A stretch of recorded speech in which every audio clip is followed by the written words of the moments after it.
Ecco la situazione meteorologica, ultima giornata dai connotati primaverili sulla nostra regione. Da domani una discesa di aria di estrazione artico-marittima sarà responsabile di un veloce passaggio perturbato sui settori orientali e un conseguente deciso calo termico sul nord Italia.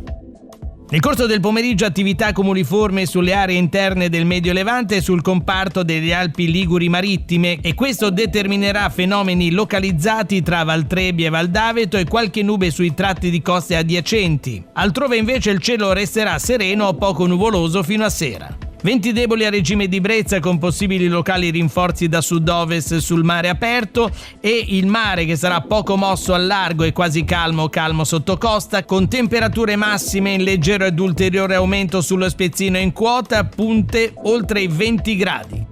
Per domani, mercoledì 25 marzo, i previsori della Limete si attendono in mattinata un deciso aumento della copertura nuvolosa con ulteriore peggioramento atteso entro la serata. Precipitazioni in discesa dai settori padani nel tardo pomeriggio, successivo coinvolgimento del centro levante regionale e rovesci anche a carattere temporalesco, in particolare sullo spezzino.